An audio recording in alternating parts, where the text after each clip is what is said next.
Unit 2A Test, Modified. Passage 1. Chicken Korean barbecue. Can you chop the scallions? Sammy didn't look away from his smartphone to reply to his mother's request. He was busy texting Vince Cordova about a new show they were planning to binge-watch Friday night. Sammy. What? What do you mean, what? I need you to chop the scallions.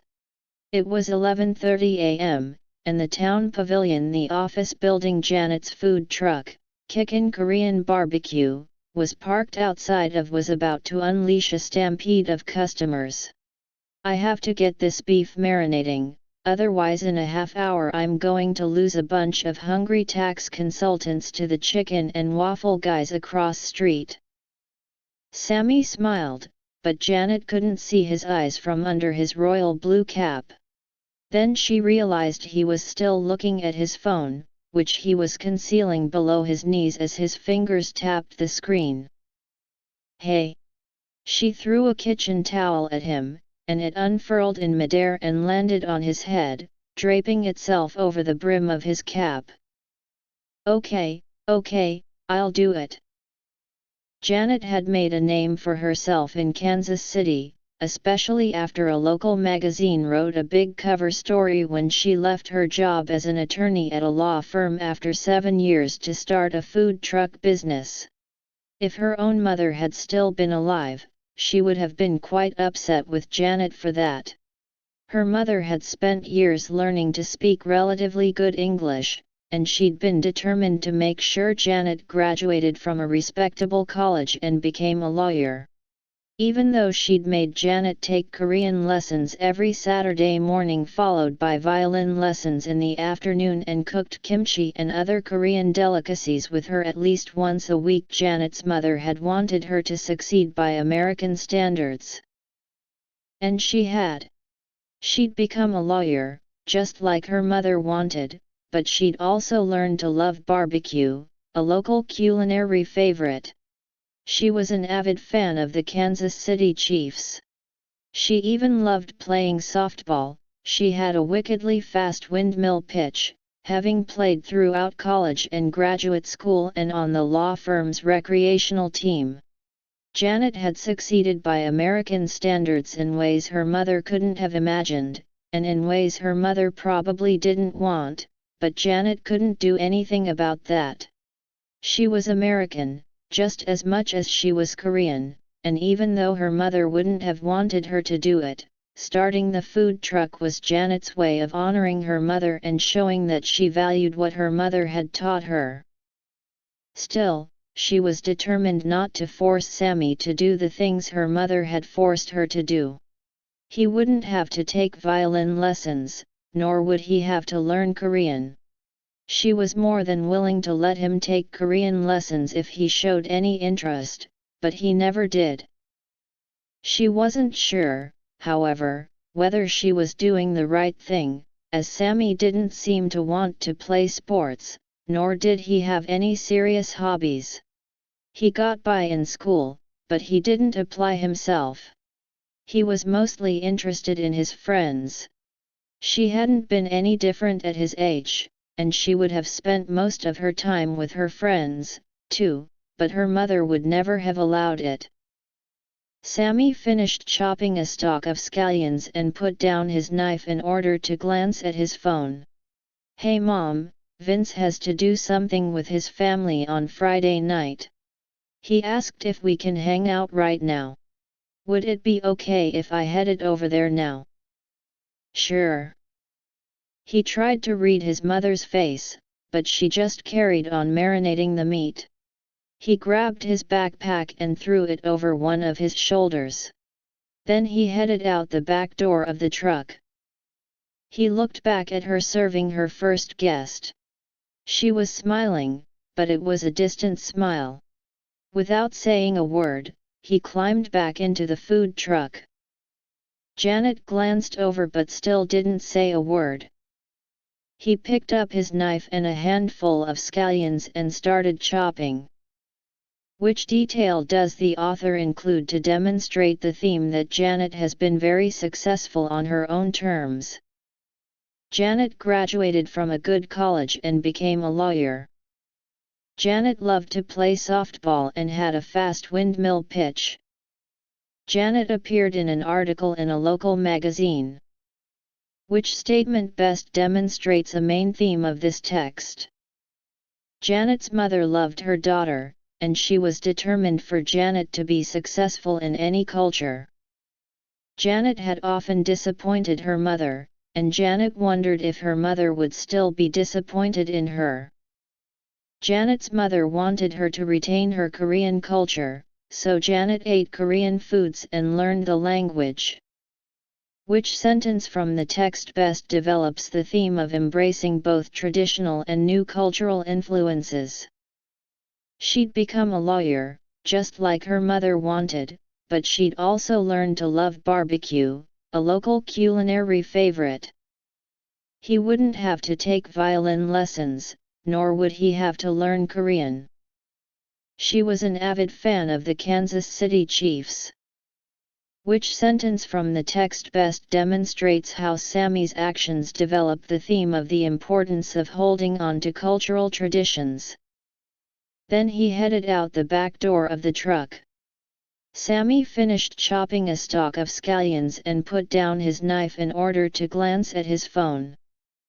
Without saying a word, he climbed back into the food truck. Passage 2. Out of place. I will not do that. He can't have my shoes. He stole my guitar. Paul's eyes looked impudent beneath his dark brow as his cheeks reddened in fury. His grey whiskered lips trembled as his hand gripped tightly around the nurse's wrist. The nurse carefully but firmly freed himself from Paul's grasp. He then turned to the caregiver who was assisting him, smiled, and said calmly, "Go get Michelle." Michelle was scanning boxes of gauze bandages and stacking them onto a shelf in the storeroom when the caregiver came in and announced, "Philip is trying to get Paul to take a shower and he needs your help." Michelle rushed out of the storeroom and down the hall to Paul's room. This was the last week of Michelle's internship. It was her junior year, and the internship was part of her workplace and consumer education class. At first, she wanted to intern at her dad's gas station, but her teacher told her she needed to branch out and signed Michelle up at the Oakcourt nursing home, only 15 minutes away from her house. Wearing a Pittsburgh Steelers sweatshirt and jeans, with dark curls pushed back in a hair clip, Michelle stood out from the crowd of nurses and caregivers in white pants and polo shirts who were standing huddled in the doorway of Paul's room. She moved past them and rushed to Paul's side. As soon as he saw her, Paul's face brightened and he stopped looking like a stricken animal and instead looked like someone who recognized a dear old friend. "He can't have them, Michelle. I sold them at the corner," Paul shouted, pushing his way to Michelle. "He stole my guitar," he whispered. "I know, Paul, but he was only trying to help you get some money to pay for your trip." Michelle had been frightened by a lot of the residents of the nursing home when she first started the beginning of the semester. Many of them were incoherent and loud, and some could be very aggressive and scary. Paul often pushed or kicked and ranted. Michelle had started to regret this internship, and she even avoided going near Paul's room whenever possible. "He lives in his own world," Philip, the managing nurse, explained to Michelle after her first encounter with Paul's temper. Still, Michelle had been curious, and she felt sorry that Paul had a bad reputation among the staff. She too had felt like everyone mistrusted her, especially at the nursing home where she was so much younger than the rest of the staff, so she understood how he must feel. Besides, he was the only person in the whole place with skin nearly as dark as hers. Over time, she noticed patterns in Paul's rants. he would sometimes mention his guitar and his father and the city of Denver, which is in Colorado. So she decided that the next time she brought supplies to his room, instead of avoiding Paul, she would play along with whatever he said. If he lived in his own world, then she would try to join him there. Bit by bit, she discovered that he had moved to Pennsylvania when he was very young. His father had saved as much money as possible to pay for his trip, but he needed to sell Paul's guitar to help cover the cost. Paul had moved in with his aunt's family in Scranton, and finished school there. Eventually he got married, had children of his own, and worked for years signing singers to a small record label. But he'd never quite felt at home in Pennsylvania. "I know he sold your guitar, but you told me yourself he just wants what's best for you," Michelle said, while Philip and the caregiver looked on in amazement as Paul settled into an armchair. "Now why don't you listen to Philip, take your shoes off, and have a shower?" "For you, Michelle, I'll do it." You can feel out of place in a state, in the building where you live, or even in your own head, Michelle thought. But if you're lucky, someone will know how to find you and remind you that we all feel that way sometimes. A theme in this story is that sometimes people are not always what they appear to be. Which statement develops this theme? Michelle wears a football jersey and jeans to her internship at the nursing home. Paul moved to Pennsylvania and grew up in Scranton. Paul brightens into a smile when Michelle enters his room. Which sentence develops the idea that Michelle is learning to understand how other people feel? At first she wanted to intern at her dad's gas station, but her teacher told her she needed to branch out and signed Michelle up at the Oakport nursing home, only 15 minutes away from her house. Still, Michelle had been curious, and she felt sorry that Paul had a bad reputation among the staff. So she decided that the next time she brought supplies to his room, instead of avoiding Paul, she would play along with whatever he said. Early in the passage, Paul is shouting at the nurse and caregiver. Which sentence demonstrates that Paul is still connected to reality in spite of his yelling? "I sold them at the corner." "He can't have my shoes." "He stole my guitar." "For you, Michelle, I'll do it." Select the sentence that best develops the theme about the importance of having compassion for other people. Bit by bit, she discovered that he had moved to Pennsylvania when he was very young. She too had felt like everyone mistrusted her, especially at the nursing home where she was so much younger than the rest of the staff, so she understood how he must feel. Besides, he was the only person in the whole place with skin nearly as dark as hers. Read this sentence from paragraph 3. At first she wanted to intern at her dad's gas station, but her teacher told her she needed to branch out and signed Michelle up at the Oakport nursing home, only 15 minutes away from her house. How does the phrase branch out contribute to the story's meaning or theme? It explains why Michelle becomes frustrated with her teacher's expectations. It suggests that Michelle feels forced into a situation she cannot handle on her own. It shows that Michelle's experience at the nursing home helps her grow and understand others in new ways. Passage 3. The price isn't always right. How much are you willing to pay for a pair of athletic shoes, a new phone, or the latest video game? We all make decisions about spending, and the companies that sell us products often follow what we as consumers tell them. If we think the price for an item is too high, we won't purchase it, and the price will probably come down.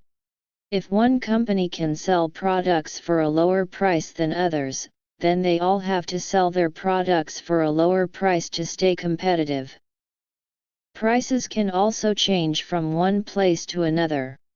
Imagine that you are on vacation in New York City from Cincinnati, Ohio. If you want to buy a bottle of water while strolling through Central Park, you may be in for a shock. The same brand of bottled water you buy at home may cost twice as much in New York City. Travel to another country, and the difference in price can be even greater. Go to a store in Germany to buy a garden hose, and you'll soon realize you're not at a hardware store in Kansas. In Germany, each part is sold separately. You'll have to select from a set of hoses, each more or less expensive, with the difference in price based on factors such as how thick or long or sturdy the garden hose is. And you'll have to pay extra for parts like the nozzle that screws onto the hose. Once you've found all the parts you need, you could end up spending between $65 and $120 for your new garden hose. If you go to a store in the United States to buy a garden hose, the prices will also vary, but the parts will probably come attached. There will still be a wide price range, but all the prices from the cheapest to the most expensive will be much lower. You'll probably spend between $10 and $40. What accounts for this difference? Two of the biggest factors are sales taxes versus value-added taxes, and perceived value. In the United States, states need to make money to help pay for the services they provide. So they charge taxes on items sold. This is called sales tax, and is usually around 7% of the original cost. If the sales tax is 7%, and a garden hose costs $10, then you'll have to pay $10.70 for the hose. One of Germany's fiscal policies is to collect taxes in many stages during the production of items. This is called value-added tax. The makers of raw materials such as rubber sell their materials to hose manufacturers, and they pay 19% of what they make to the government. Hose manufacturers sell their items to retail shops like hardware stores. They also pay 19% of what they make to the government, minus the taxes the raw material makers have already paid. The retail stores sell the hoses to people like you, and they pay 19% to the government, minus the taxes the raw material makers and manufacturers have already paid. These extra costs to businesses get passed along to the consumer in the form of higher prices. Even with different tax costs, however, sometimes the difference in price between two places is hard to explain. It fluctuates slightly, but the price a store in Germany asks for a garden hose is probably higher than the price a store in the United States asks. The price a consumer is willing to pay for a garden hose, its perceived value is a lot higher in Germany than in the United States. People in Germany just think a garden hose is worth more than do people in the United States. Most consumers look for the best quality item for the lowest possible price. The price they're willing to pay is influenced by many factors, such as how much they earn at work, how much they need the item, and how much they pay for necessities such as food, clothing, and housing. These factors change so much from one place to another that it's no wonder prices vary, too. This price variance could soon be changing, however. As more people gain internet access, they're researching item prices in other countries. Slowly but surely, the demand for cheaper garden hoses is spreading throughout Germany, and the phrase "getting hosed" no longer has two meanings. Which statement about value-added taxes best develops the central idea of this text? They are set at a specific rate. They are added on to the cost of items sold. They include taxes paid by the manufacturers. Which sentence from the passage develops the idea that prices vary over time as well as from place to place? As more people gain internet access, they're researching item prices in other countries. People in Germany just think a garden hose is worth more than do people in the United States. The same brand of bottled water you buy at home may cost twice as much in New York City. In paragraph 6, the author states, one of Germany's fiscal policies is to collect taxes in many stages during the production of items. Based on this sentence and information in the surrounding paragraphs, what does the term fiscal policy suggest about how Germany's government manages money? It suggests that citizens vote on every major financial decision.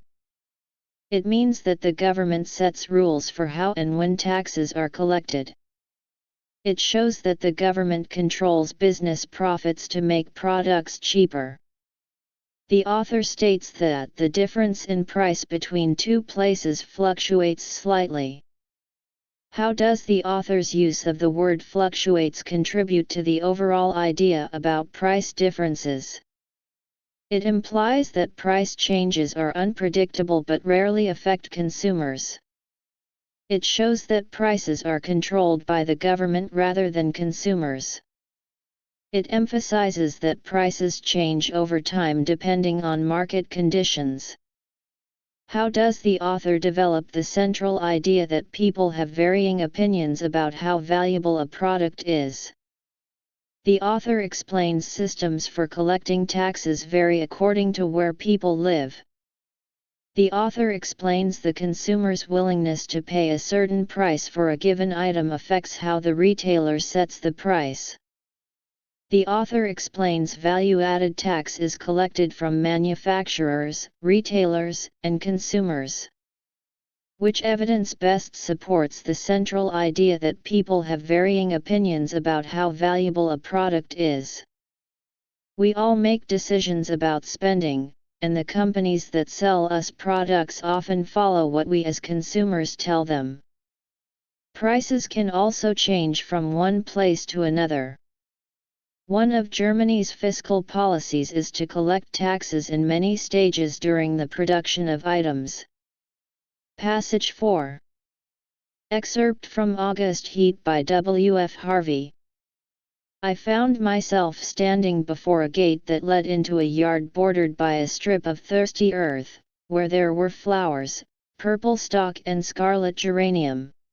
Above the entrance was a board with the inscription, Chas Atkinson, monumental mason, worker in English and Italian marbles. From the yard itself came a cheery whistle, the noise of hammer blows, and the cold sound of steel meeting stone. A sudden impulse made me enter. A man was sitting with his back towards me, busy at work on a slab of curiously veined marble. He turned round as he heard my steps and I stopped short. It was the man I had been drawing, whose portrait lay in my pocket. He sat there, huge and elephantine, the sweat pouring from his scalp, which he wiped with a red silk handkerchief. But though the face was the same, the expression was absolutely different. He greeted me smiling, as if we were old friends, and shook my hand. How does Mr. Atkinson develop over the course of the story? He is content with himself and his appearance until he sees the picture James drew of him and becomes self-conscious. He is a talkative stonemason who takes pride in his work but remains silent as he struggles to repair a table leg. He is friendly and kind to James but transforms into a menacing man sharpening his chisel in the stifling, hot attic. Read these paragraphs from the story. For some time I sat in silence. Then a cold shudder ran down my spine. I asked him where he had seen the name. "Oh, I didn't see it anywhere," replied Mr. Atkinson. "I wanted some name, and I put down the first that came into my head. Why do you want to know?" "It's a strange coincidence, but it happens to be mine." What does James's interaction with Mr. Atkinson in this scene reveal about James? James is unsure of Mr. Atkinson's intent and feels wary of the man. James is unnerved to think that something abnormal has taken place. James is amused by the fact that his name is used on a sample headstone.